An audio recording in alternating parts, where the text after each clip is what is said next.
우리 3주쯤 전에 아수르에 대해서 말씀 나눴던 거 기억나세요? 네, 대충 기억나시나요? 내가 어디다가 설교를 하고 계신 거지?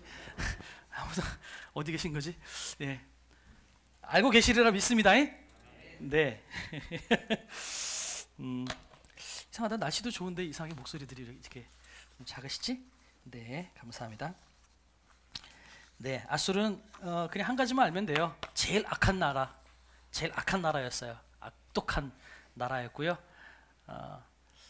그 아수르의 그 군사들이 잘 대답을 이렇게 잘 안 하셔가지고 한 가지만 설명을 드리면 얼마나 악한지, 전쟁터에 나가서 점령해서 그 포로들을 어떻게 했다고요?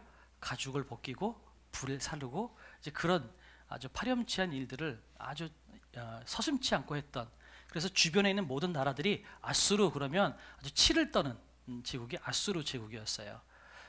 그런 나라였다는 걸 여러분 기억하시고, 그 악한 아수르를 하나님께서 구원하시려고 하는 그 모습을 보면서 하나님께서 내가 걔네들을 어찌 아끼지 않겠느냐, 오늘 피었다 지는 이 식물도 박농쿨도 내가 아끼고 돌보는데 하물며 인생들을 내가 돌보지 않겠느냐 했던 것이 3주 전의 말씀이었어요. 자, 오늘은 이 제목을 가지고 한번 나눠보려고 합니다. 온 천하보다도 널. 시작. 온 천하보다도 널. 자, 요거를 뒤에다가 뭘 붙이냐면 사랑한다 라는 말을 붙여서 여러분 자신에게 이렇게 한번 얘기해 보면 좋겠어요. 온 천하보다도 나를 사랑하신다. 시작. 온 천하보다도 나를 사랑하신다. 예, 뭐 이미 제목에서 이미 다 나왔기 때문에 오늘은 저 말씀 하시겠구나, 여러분 그렇게 이미 아시겠죠? 알겠지만 그래도 그냥 넘어갈 수는 없으니까 좀 설명하고 넘어가 보도록 하겠습니다. 자, 첫 번째는 악한 요나예요. 오늘 요나서를 보면 가만히 보면 니느웨, 다시 말해서 아수르라고 하는 그 나라의 수도가 니느웨인데, 그 니느웨를 구원하시려고 하는 하나님의 이야기가 오늘 본문의 이야기인데, 만약에 오늘 이 요나서의 주인공이 아수르였다면, 하나님께서 정말 관심 갖고 있는 대상이 아수르였다면, 요나를 향해서 아수르에 가서 복음을 전해라 라고 이야기했을 때 요나가 싫다고 그랬거든요. 만약에 하나님의 주된 관심사가 아수르였다면 요나가 순종 안 하면 어떻게 하면 좋을까요? 다른 사람을 들었으면 돼요. 그죠? 그런데 오늘 본문을 보면 하나님은 계속해서 요나에게 집중하시는 모습을 우리가 보게 돼요. 그렇다면 오늘 이 요나서에서 하나님이 진짜 주목해보고 싶은 대상이 누굴까요? 아수르일까요? 요나일까요? 자, 이거 대답을 안 하시니까 오늘은 요걸 해볼게요. 1번 아수르, 2번 요나. 됐죠? 자, 1번 손 들어주세요. 1번 손 들어주세요. 네. 자, 좋아요. 자, 2번 손 들어주세요. 네, 내려주세요. 맞습니다. 네. 사실은 뭐 아수르도 그렇고 요나도 그렇지만 진짜 하나님께서 오늘 다루고 싶어 하는 인물은 아수르가 아니라 요나라는 것을 오늘 보게 돼요. 그죠? 그런데 그럼 도대체 요나가 어떤 인물인가? 요걸 좀 봐야 되겠죠? 근데 성경을 제가 지금 제목을 악한 요나라고 얘기했어요. 악한 요나, 도대체 얼마나 악한지 한번 볼까요? 자, 요나서 4장 1절에 보면 요나가 매우 싫어하고 성내며 이렇게 이야기를 하고 있어요. 근데 우리나라 본문을 가지고 보면 요나가 열받았네 이렇게 해석할 수 있잖아요. 근데 이 요나서 4장 1절의 히브리어 원문을 가보면 요나가 큰 악에 빠짐으로 이렇게 돼 있어요. 그러니까 화내고 성냈다라는 게 원래 히브리어 원문으로는 요나가 큰 악이 되었다라고 이야기하고 있는 거예요. 본문을 보세요. 오늘 요나서를 가만히 보면 아수르를 향해서는 악한 민족이라고 이야기해요. 그런데 요나를 향해서는 뭐라고 이야기해요? 큰 악이라고 이야기해요. 그러면 지금 성경이 아수르를 더 악하게 보고 있어요? 요나를 더 악하게 보고 있어요? 요나를 더 악하게 보고 있어요. 우리가 거짓말하고 살인하고 무슨 도둑질하고 우리가 이것을 악하다고 생각을 해요. 그런데 성경은 그것이 악한 것이 아니라 진짜 더 악한 것이 있는데 뭐냐면 그것은 하나님을 배반하는 거다. 하나님을 모르는 거다. 하나님을 떠나는 것이다 라는 것을 성경이 이야기하고 있는 거예요. 여러분, 그러니 오늘 우리가 왜 복음을 전하고 왜 전도하자고 이야기하고 왜 행복축제를 해요? 그들은 본인도 모르는 사이에, 저 밖에 있는 사람들은 본인도 알지 못하는 사이에 더 악한 길로 가고 있는 거예요. 자, 요나가 어떻게 악한 길로 가고 있는지 오늘 본문을 몇 군데를 한번 살펴보면서 찾아보도록 하겠습니다. 자, 요나서 1장 3절에 가보면 이렇게 되어 있어요. 요나가 여호와의 얼굴을 피하려고 일어나 다시스로 도망하려 하며, 다시스로 도망했어요. 첫 번째예요. 다시스는 어디예요? 스페인이에요. 아수르는 어디예요? 정반대쪽이에요. 지금 정반대쪽으로 지금 요나는 도망하고 있어요. 그 다음에 욥바로 내려갔더니 라고 되어 있어요. 요나가 어떻게 했다고요? 욥바로 내려갔다라고 이야기하고 있죠. 이 내려갔다라는 표현은 히브리어 말로는 야라드라는 단어를 쓰고 있는데, 이 야라드라고 하는 단어를 잘 머릿속에 기억하고 계세요. 그 다음에 욥바로 내려갔어요. 그런데 다시스로 가는 배를 만난지라 여호와의 얼굴을 피하여, 여호와의 얼굴을 피했다라고 했어요. 그들과 함께 다시스로 가려고 뱃삭을 주고 배에 올랐더라. 우리말로는 배에 올랐더라라고 되어 있지만 저 배에 올랐다라는 단어가 역시 여러분 야라드예요. 그러면 어떻게 읽는 게 맞아요? 내려갔다라고 읽는 게 맞아요. 자, 그렇다면 오늘 이 요나는 뭘 하고 있는 거냐면 하나님을 피해서 점점 내려가고 있는 거예요. 이해가 되시죠? 욥바로 내려갔어요. 그 다음에 배로 내려갔어요. 거기서 끝나지 않아요. 사공들이 두려워야 할까 각각 자기의 사공들이 두려워야 각각 자기의 신을 부르고 또 배를 가볍게 하려고 그 가운데 물건들을 바다에 던지니라. 그러나 요나는 배 밑층에 내려가서 누워 깊이 잠이 든지라. 자, 아까 말씀드렸죠? 욥바로 내려갔어요. 야라드. 그 다음에 배로 내려갔어요. 야라드. 그 다음에 또 어떻게 됐어요? 그 배에서도 맨 밑으로 내려간 거예요. 배 밑창으로 내려갔다라고 이야기하고 있어요. 지금 요나는 어떻게 하고 있어요? 행동으로는 점점 내려가고 있죠. 점점 내려가고 있지만 우리가 눈에 보이기에는 높은 데서 밑으로 내려가는 위치가 바뀌었구나 라고 생각할지 모르지만 이것이 영적인 의미가 있는데 뭐냐면 점점 우리는 죄악 가운데 깊이 빠져들고 있는 거예요. 하나님으로부터 얼굴을 돌리면 본인도 모르는 사이에 우리는 점점 죄악 가운데 깊이 악함 가운데 빠져들게 되는 인생이 된다는 거죠. 요나는 나는 하나님을 피하는 거야. 하나님이 꼴 보기 싫어. 하나님 순종하고 싶지 않아. 그것 때문에 배로 내려갔다라고 생각할지 모르지만 본인도 모르는 사이에 요나는 점점 악한 길로 가고 있다라고 지금 성경이 이야기하고 있는 거죠. 그러면 우리 세상에 많은 분들, 하나님 모르시는 분들, 그분들 잘 살고 계시죠. 똑똑한 것 같아요. 나는 귀찮게 하는 거 싫어. 나는 내 인생의 주인은 나야. 여러분, 그게 어떻게 보면 합리적인 것 같아 보이기도 해요. 그리고 그래, 그럴 수 있지. 자기 주장이 강하니까 그럴 수 있겠지. 그러나 성경은 그것을 뭐라고 이야기해요? 하나님을 떠난 백성들은 점점 내려가는 인생이 된다는 거죠. 야라드한 인생이 되고 있는 거예요. 더군다나 요나는 누워서 깊이 잠이 든지라라고 되어 있어요. 자세하게 성경에 표현되고 있지 않지만 고개를 돌렸다라는 이야기거든요. 그러니까 요나는 욥바로 내려가서 배로 내려가서 배 밑창으로 내려가서 거기서도 하나님 꼴 보기 싫으니까 고개를 돌렸다라는 얘기예요. 그러니까 요나는 지금 하나님 꼴 보기 싫으니까 하나님을 피하기 위해서 정말 할 수 있는 모든 방법을 동원해서 내려가고 있어요. 근데 이게 내려간 인생인가요? 아니에요. 악한 인생이라는 거예요. 하나님을 떠나서 내려가는 인생은 악한 인생이라고 성경이 이야기하고 있어요. 우리가 봤을 때 죄 많이 짓는 사람들이 악하다고 보죠? 여러분, 우리는 악하지 않은 것 같아요. 그러나 우리가 하나님을 모른다면, 하나님을 떠난다면 우리가 아무리 윤리적으로 올바른 삶을 사는 것 같다 할지라도 그것은 악이다, 악하다, 그렇게 이야기하고 있는 거죠. 좀 더 가볼까요? 자, 5절에 가보면 사공들이 두려워하여 각각 자기의 신을 불러요. 그죠? 이방 사람들이에요. 근데 이방 사람들이 뭐 하고 있어요? 자기의 신에게 기도하고 있어요. 근데 요나는 뭐 하고 있어요? 자빠져 자고 있어요. 이해가 되시죠? 예, 보세요. 왜 요나가 아수르에 가서 복음 전하는 걸 싫어했어요? 요나는 진리를 수호하는 집안의 자식이었거든요. 누구보다도 율법을 사랑하고 율법을 수호하는 사람이었기 때문에 그 율법을 중시하는 요나가 하나님을 모르는 저 악한 아수르 사람들에게 복음을 전한다는 것, 이거는 용납할 수가 없기 때문에 지금 하나님을 피해서 가고 있는 거거든요. 그런데 율법을 준수한다고 하는 그 율법을 고수하기 때문에 아수르에게 복음을 전하지 않겠다라고 고집부리고 있는 요나는 지금 뭐 하고 있어요? 오히려 이방 사람들은 기도하고 있는데 요나는 끝까지 기도 안 하고 자고 있는 거예요. 이게 고집불통이 요나의 삶인 거예요. 본인은 의롭다고 생각할지 모르겠어요. 그러나 성경은 요나를 향해서 뭐라고 이야기하고 있냐면 악한 백성이라고 성경이 지금 이야기하고 있는 겁니다. 이쯤 되면 우리 같으면 그래도 고개 숙여야 되는 거 아닐까요? 그런데 요나는 안 그래요. 보세요. 선장이 그에게 가서 이르되 자는 자여 어찌함이냐? 야, 우리도 기도하는데 너 왜 기도 안 하냐? 이렇게 이야기하는 거죠. 네 하나님께 구하라 라고 이야기합니다.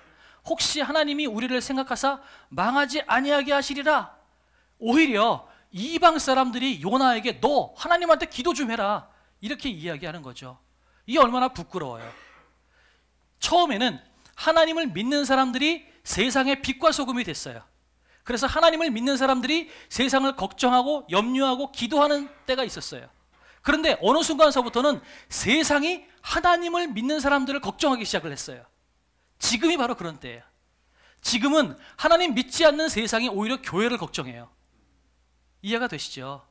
부끄럽지만 뉴스에 얼마나 많은 그 그리스도인들이 얼마나 많이 이 중심을 잃어가지고 엄한 이야기를 하고 빛과 소금의 역할들을 감당하지 못해서 손가락질 받는 일들이 얼마나 많은지 모르겠어요. 지금은 오히려 교회가 걱정의 대상이 돼버렸어요. 지금 선장이 그러는 거예요. 너 하나님께 기도해라. 우리도 기도하는데 왜 너 기도 안 하냐? 혹시 우리가 그런 삶을 살고 있지는 않나요? 교회는 다니는데 혹시 우리의 심령은 하나님으로부터 멀어져서 점점 바다고 떨어지는 인생 혹시 우리가 살고 있지는 않냐는 거죠. 혹시 하나님 믿지 않는 사람들이 여러분을 향해서 야, 너는 교회 다닌다는 애가 왜 이렇게 힘들게 사냐? 좀 기쁘게 살아. 편안하게 살아. 감사하며 살아. 긍정적으로 살아. 혹시 교회 안 다니시는 분들이 여러분에게 그렇게 권면하시는 적 있으신가요?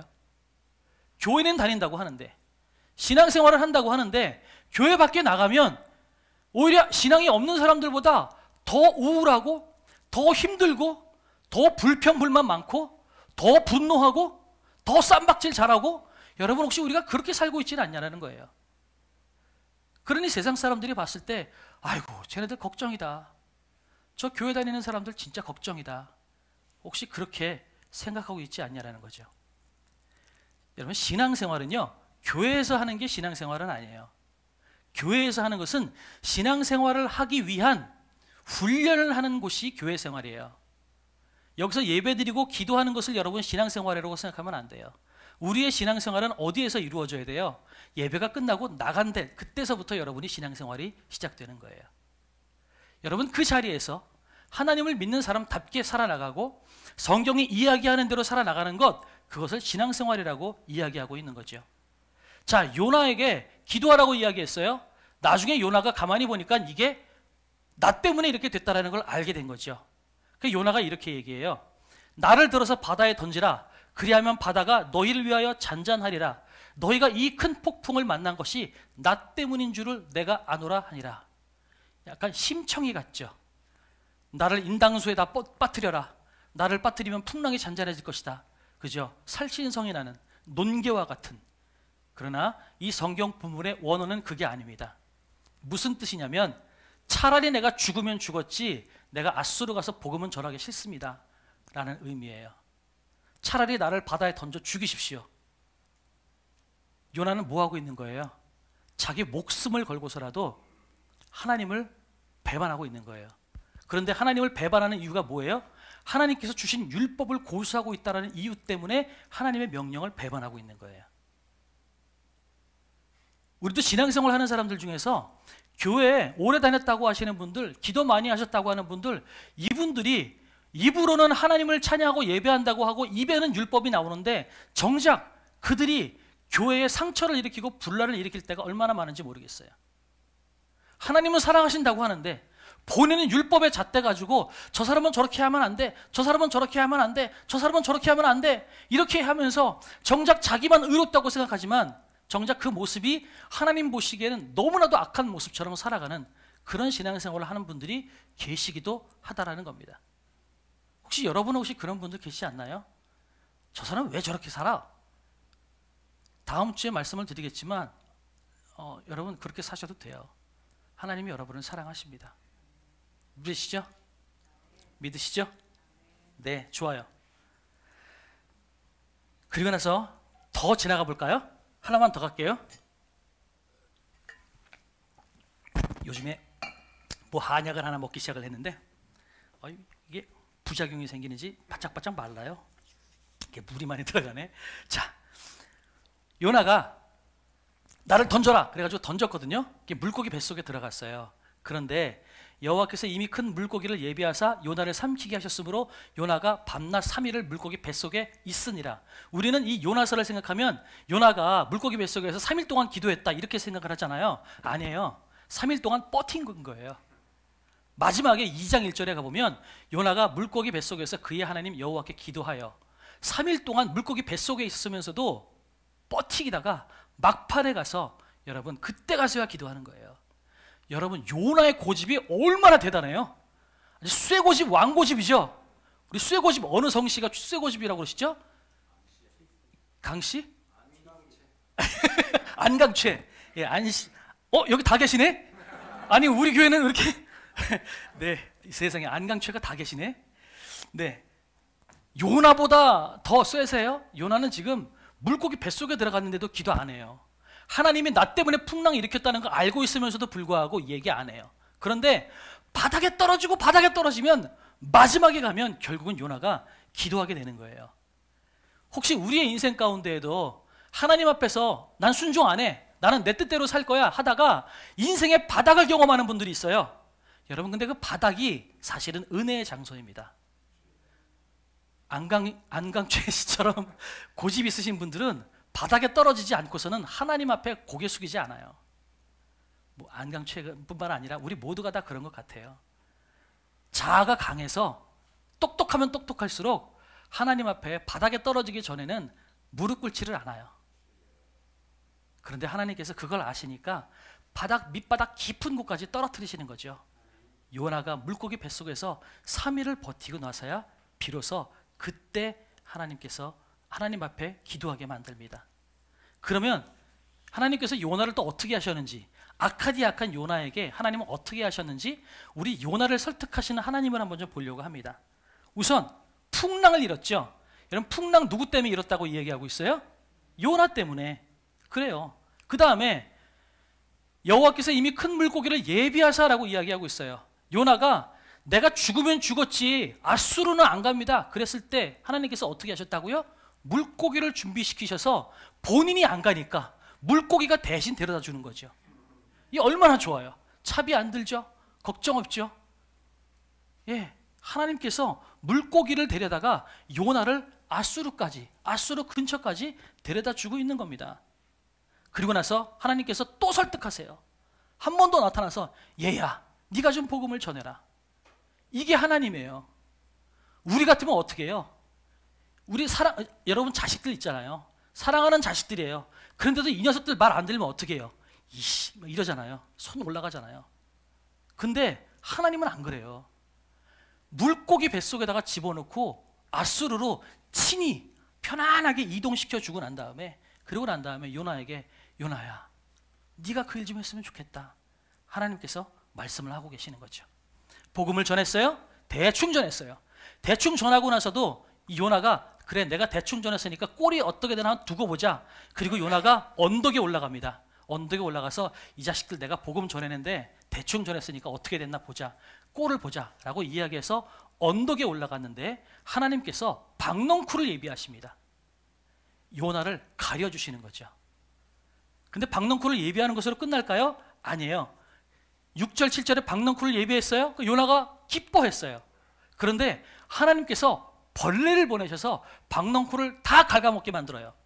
하나님이 박넝쿨도 예비하시고 벌레도 보내시는 거예요. 그 다음에 해가 뜰 때에 하나님이 뜨거운 동풍을 예비하셨고 해는 요나의 머리에 쪼임에 요나가 혼미하여 스스로 죽기를 구하여 이르되 사는 것보다 죽는 것이 내게 나으니이다 하니라. 하나님이 햇빛도 보내셨어요. 그 다음에 동풍도 보내셨어요. 동풍은 뭐예요? 뜨거운 바람이에요. 하나님이 지금 요나 하나 설득하려고 지금 뭐 하고 있어요? 물고기 보냈죠. 박넝쿨 만들었죠. 벌레 보냈죠. 햇빛 움직이고 계시죠. 바람 불게 만드시죠. 지금 하나님께서 요나 하나 설득하시려고 온 천지를 다 움직이고 계시는 거예요. 여러분, 이게 하나님이에요.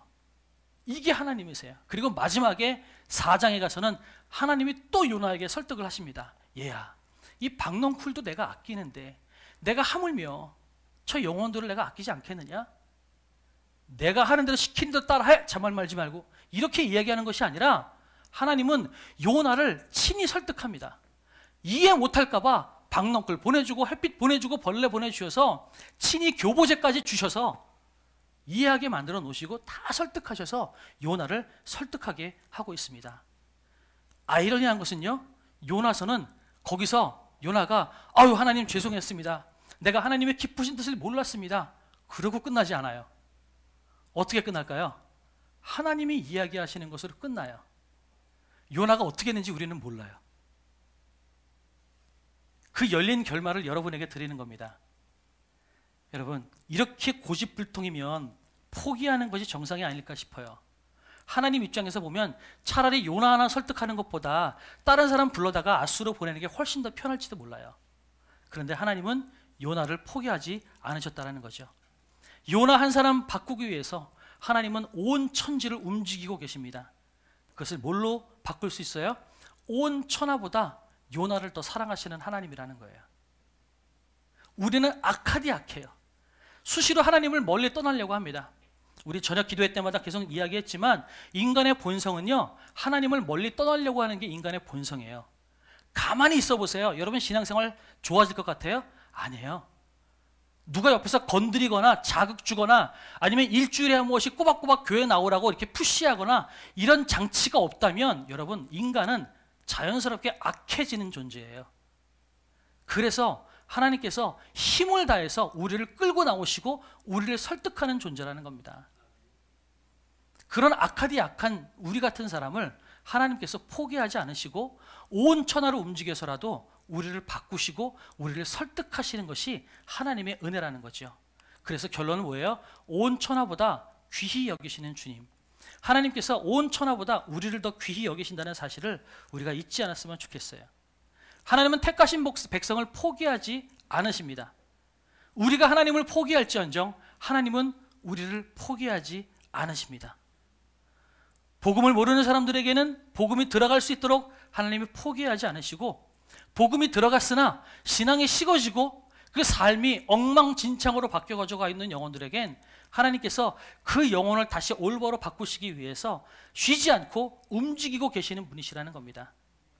온갖 방법을 동원해서 온 천지를 움직여서라도 하나님께서 우리를 돌보시고 하나님 품 안에 두시기 위해서 발버둥 치시는 분이시 바로 우리의 하나님이라는 사실을 우리가 잊지 않았으면 좋겠어요. 하나님은 쉬지 않고 밤낮 일하십니다. 박넝쿨이 자라는 것, 동풍이 부는 것, 벌레가 가는 것, 비록 요나는 밤이 되면 잤을지 몰라요. 그러나 하나님은 주무시지 않습니다. 밤새 박넝쿨을 기르셔서 요나의 머리를 가르시고, 밤새 벌레를 보내셔서 박넝쿨을 갉아먹게 하시고, 밤새 태양을 명령하셔서 뜨겁게 만드시고, 하나님은 요나가 자고 있는 동안에도 쉬지 않고 일하셨다는 겁니다. 뭘 위해서요? 요나를 설득하기 위해서, 요나를 바꾸기 위해서 하나님은 쉬지 않고 일하셨다는 겁니다. 그렇다면 우리 인생 가운데 때로는 내 뜻과 다른 상황이 벌어지고 고난이 생기고 어려운 일이 생겼을 때 우리는 이렇게 생각을 해야만 된다는 거죠. 아예 하나님, 왜 날 이렇게 인생 괴롭게 만드십니까? 라고 하는 것이 아니라 이제는 말이 바꿔야 돼요. 내 안에 고통이 있고 어려움이 있고 괴로움이 있다면 그것은 무엇이냐면 하나님께서 우리를 설득하시는 시간이라는 거죠. 그러면 고난과 어려움을 대하는 우리의 마음가짐이 달라지면 그 다음에는 하나님, 나 왜 이렇게 괴롭게 하십니까? 나 왜 이렇게 아프게 하십니까? 이게 아니라 하나님, 도대체 내가 뭐라고 나를 이렇게 포기하지 않으십니까? 이게 우리의 고백이 되어야 되는 거예요. 시편에 그런 얘기가 있습니다. 시편 8편 4절에 같이 한번 읽어볼까요? 시작.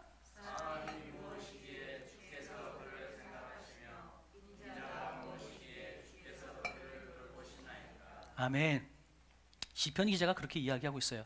하나님, 도대체 우리가 뭐라고 우리를 이렇게 계속해서 돌보고 계십니까? 내 인생 보잘것 없어요. 하나님, 당신이 그렇게 고생해서 그렇게 돌보고 설득할 만큼 나 그렇게 귀하지 않아요. 나 같은 게 뭐라고. 내 인생 돌이켜보면 온갖 실패투성이고요, 부끄러운 인생 투성이고, 어디 가서 이야기하기도 어려워요. 내 인생 뭐 귀하다고 나한테 하나님 그렇게 사랑을 베푸십니까? 이게 시편의 고백이에요. 그런데 이것이 오늘 우리의 고백이 되어야 한다는 거죠. 우리가 어려움 가운데 있고 혹시 예기치 않은 상황 가운데 놓여져 있다면, 여러분 기도해야 될 제목이 여러분 삶 가운데 지금 남아 있다면 우리는 여전히 기도해야 되지만 한편으로는 이렇게 또한 하나님께 고백해야 돼요. 하나님, 내가 뭐라고 하나님께 나를 설득하십니까? 우리 가운데 기도 제목이 있고 고난이 있고 어려움이 있다는 것은 하나님이 우리를 설득하시는 설득의 방법이라는 사실을 잊지 않았으면 좋겠어요. 그렇다면 여러분의 삶을 한번 생각해 보세요. 혹시 하나님이 여러분에게 설득하고 계시는 분이 계십니까? 아니면 너무 신앙생활 잘 하셔가지고 나는 하나님이 안 건드리셔도 나는 잘 가고 있네, 여러분 그런 분이 계신가요? 그런 분이 계시다면 감사해야겠죠. 그러나 크고 작은 어려움이 있어서 여러분 계속해서 기도할 제목이 생기고 아픈 일이 생기고 있다면, 여러분 하나님 나를 설득하십니까?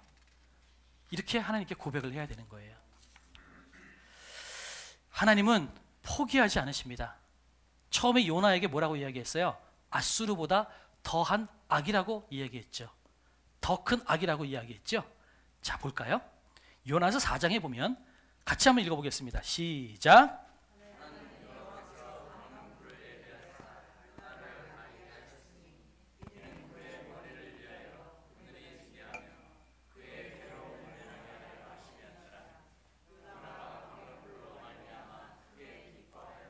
아멘. 세 번째 줄에 보면 그늘이 지게 하여 그의 괴로움을 면하게 하였더니라고 되어 있죠. 요게 히브리어 원문으로는 곧 악을 빼내려고 라고 하는 의미예요. 자, 4장 1절에는 요나가 더 큰 악이다 라고 이야기했어요. 그런데 4장 6절에는 하나님께서 요나의 인생 가운데 그 악을 빼내기 위해서 박넝쿨을 예비하셨다라고 지금 이야기하고 있는 거예요. 하나님은 뭐하고 계세요? 우리 안에 있는 악을 빼내시기 위해서 발버둥 치시고 동분서주하시는 분이시라는 거예요. 우리는 하나님을 배반하려고 해요. 신앙생활 안 하려고 해요. 내 인생의 주인이 나라고 생각하고 교회 신앙생활 안 하려고 생각해요. 그런데 하나님께서 우리 안에 있는 그 악, 죄악을 빼버리시기 위해서 동분서주하시는 분, 바로 그게 하나님이 우리를 설득하시는 거라는 거죠. 하나님은 우리를 포기하지 않으세요. 어떤 악이 있다 할지라도, 어떤 연약함이 있다 할지라도 하나님은 우리를 포기하지 않으십니다. 주무시지도 않고 쉬지도 않고 우리 인생 가운데 악을 빼내시기 위해서 동분서주하시는 위대하신 사랑의 하나님이시라는 사실을 우리가 잊지 않았으면 좋겠어요. 요나의 인생을 한번 살펴보세요. 아니 어떻게 인간이 전능하신 하나님한테 분노하기도 하고요, 손가락질하기도 하고요, 끝까지 순종 안 하기도 하고요, 고개까지 돌려버려요. 여러분 어떻게 이렇게 배은망덕한 짓을 할 수 있어요? 그런데 가만히 보면 우리 인생이 그런 것 같아요. 우리가 하나님을 믿는다고 하지만 우리는 수시로 하나님의 명령을 어기기도 하고요, 때로는 하나님을 욕되게 하기도 하고요, 어떤 때는 하나님으로부터 고개를 돌려버리기도 해요. 그런데 하나님은 어떻게 한다고요? 그런 우리를 포기하지 않으신다고 말씀하십니다. 그러면서 요나는 그렇게 생각했겠죠? 나야말로 의인이야. 나는 너무나 의인이기 때문에 저 아수르 저 악한 놈들은 복음 전할 가치도 없어. 그렇게 생각했을지 모르지만 여러분 하나님은 그렇지 않다라고 말씀하고 계세요. 내가 그들을 사랑한다라고 말씀하고 계십니다. 하늘을 들어서 바다를 들어서 흔드시더라도 우리를 위해서 힘쓰시는 하나님, 온 천하를 움직이셔서 우리를 설득하시고 우리 인생 가운데 있는 악을 빼내시기 위해서 동분서주하시는 하나님, 그것이 우리의 하나님이다라는 것입니다. 그러면 우리가 이 하나님을 보면서 우리가 어떻게 살아야 될까요? 여러분, 여러분이 온 천하보다 귀하신 분이십니다. 여러분의 값어치를 우리가 평가절하하지 않았으면 좋겠어요. 이 세상은 여러분의 스펙을 가지고, 어쩌면 여러분의 연봉을 가지고 여러분을 평가할지 모르겠습니다. 근데 그렇게 따지면 우리는 세상 밖으로 나가면 정말 우리가 자존감이 떨어질 수밖에 없어요. 낮아지죠. 그런데 하나님께서는 우리에게 그렇게 말씀하시지 않아요. 얘야, 나는 네 외모, 네 스펙, 네 직장, 그것 가지고 나는 너를 평가하지 않는다. 네가 어떤 위치에 있든지 무슨 삶을 살든지 간에 나는 너를 온 천하보다도 귀히 생각한다 라고 하나님이 말씀하세요. 그러면 여러분, 힘을 내십시오. 여러분이 값어치 없는 존재라고, 여러분의 인생이 소망이 없는 인생이라고 여러분 낙심하거나 좌절하지 마시고 힘을 내십시오. 무엇보다 마음의 힘을 기르시길 원합니다.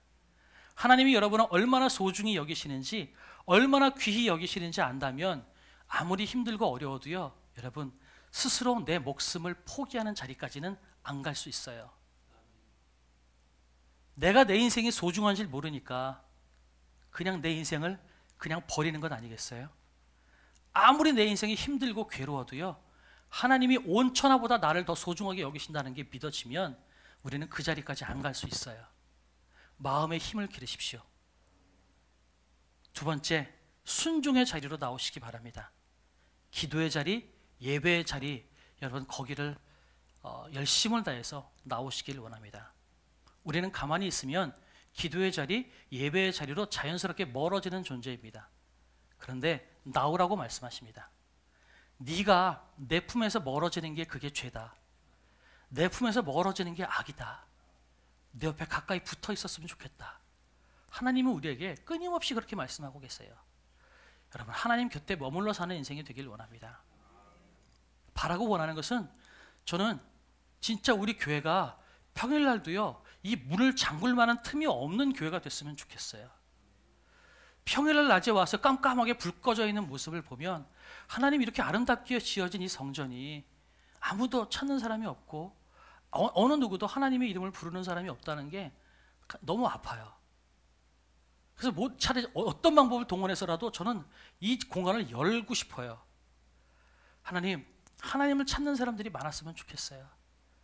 점심 먹으러 나왔다가 기도하러 잠깐 오고, 지나가다가 잠깐 들어와서 기도하고 가고, 잠자리 들어가려고 그러다가 퇴근하다가 잠깐 들러서 찬양하고 가고, 여러분 그렇게 수시로 하나님과 가까워지고 하나님 곁에 머물러 가는 삶을 살 때 얼마나 그 인생이 복될까요?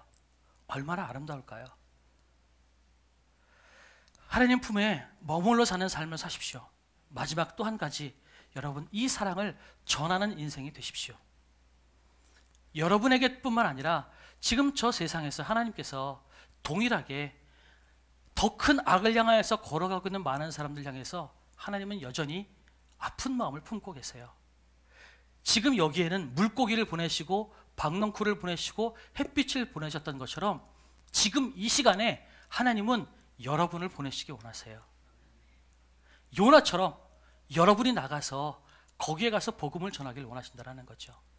저기도 온 천하보다 귀한 생명들이 저렇게 있는데 저 많은 생명들이 하나님을 모르고 살아가는 것, 그렇게 서서히 죽어가는 것처럼 악을 향해서 걸어가는데 그냥 바라만 보고 있는 그 모습이 하나님은 너무나 아프다라는 거죠. 여러분, 사랑을 전하십시오. 복음을 전하십시오. 그리고 여러분이 속해 있는 공동체에서 사랑과 위로의 말을 전하시는 사람이 되었으면 좋겠습니다. 그래서 우리가 오늘 그렇게 기도할 때, 하나님, 그렇군요, 내가 이렇게 소중한 존재이군요, 하나님이 나를 이렇게 사랑하신다는 사실을 내가 잊지 않고 살아가게 하나님 도와주십시오.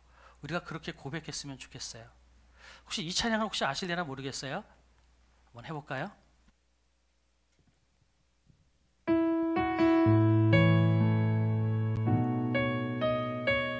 아신다면 다시 부르시면 좋겠고요. 모르시더라도 가사를 가만히 보세요. 온 천하보다 귀히 여기시는 여러분을 향한 하나님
날마다 새롭고 그의 사랑 끝이 없단다.